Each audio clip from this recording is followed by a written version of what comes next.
इस वक्त बड़ी खबर आ रही है महाराष्ट्र से, जहां शरद पवार गुट के नेता रोहित पवार कुछ देर पहले मुंबई में ईडी दफ्तर पहुंचे हैं। ईडी की टीम उनसे महाराष्ट्र राज्य सहकारी बैंक घोटाले में पूछताछ करेगी।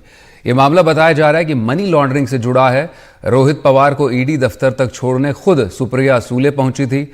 आपको बता दें कि रोहित शरद पवार के पोते हैं। इस दौरान शरद भी पार्टी दफ्तर में ही मौजूद रहेंगे। बड़ी तादाद में एनसीपी शरद पवार गुट के नेता भी पार्टी दफ्तर में हैं। रोहित पवार करजत जामखेड़ से विधायक भी हैं। इस मामले में मुंबई पुलिस की आर्थिक अपराध शाखा ने अगस्त 2019 में केस दर्ज किया था। ईडी ने 5 जनवरी को इस मामले में कुछ जगहों पर छापे भी मारे थे। हम लोग तो पूरा कोऑपरेट करेंगे।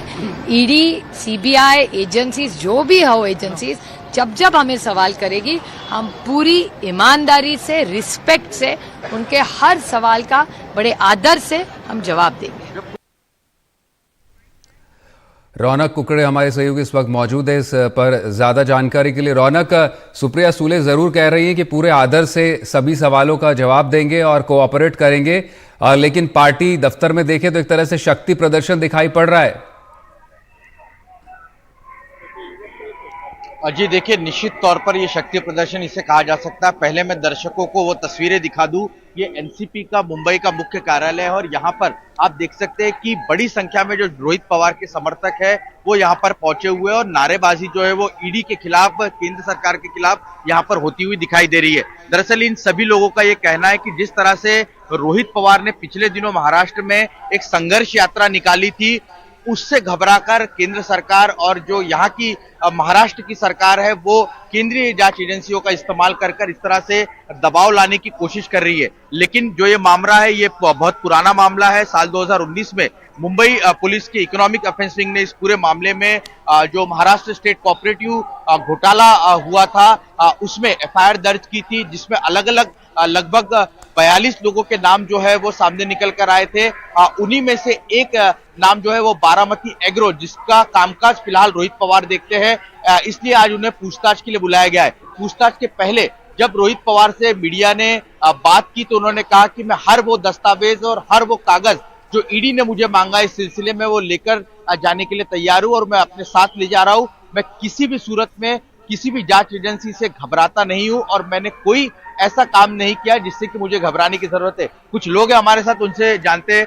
महबूब हमारे साथ है, ये बताइए आप लोग यहाँ क्या शक्ति प्रदर्शन कर रहे हैं, क्या ये है, मतलब क्या मैसेज देने की कोशिश? नहीं, शक्ति प्रदर्शन ये नहीं है। यहाँ पर किसी को शक्ति प्रदर्शन करने के लिए हमने बुलाया नहीं। ईडी की जो मनमानी चल रही है, ईडी जिस तरीके से पिछले 7-8 साल में महाराष्ट्र में काम कर रही है और खास तौर से 2019 के बाद जो ईडी का रवैया महाराष्ट्र में रहा है, उसके खिलाफ महाराष्ट्र के युवाओं का जो नाराजगी है वो बताने के लिए महाराष्ट्र के युवा जहाँ बड़े पैमाने पर आए हैं।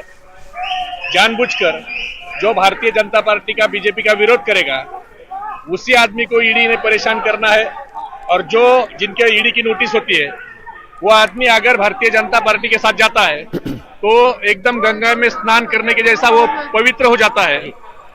जैसे नवाब मलिक जी के घर पर ईडी की रेड हो गई, इनकम टैक्स की रेड हो गई।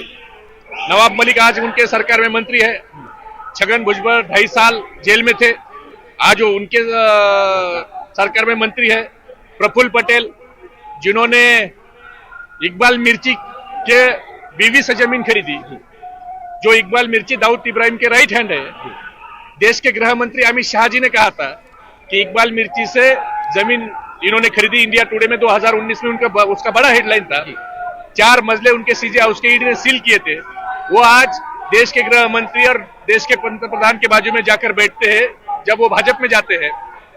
प्रताप सरनाईक हो, भावना गवड़ी हो, लंबी फहरिस्त है। जैसे आपने बताया कि लंबी फहरिस्त है। मुख्य तौर पर इन लोगों का जो आरोप यही है कि जो लोग सरकार में चले गए या फिर बीजेपी के साथ चले गए उन पर इस तरह की कार्रवाई नहीं होती और ये कोई पहली बार नहीं है। हमने पिछले 2-3 सालों में लगातार देखा है कि इस तरह के आरोप जो महाविकास आघाड़ी सरकार के घटक दल है वो लगाते रहे। और पहले आप देख सकते हैं कि इस वक्त सुप्रिया सुले जो कि छोड़ने गई थी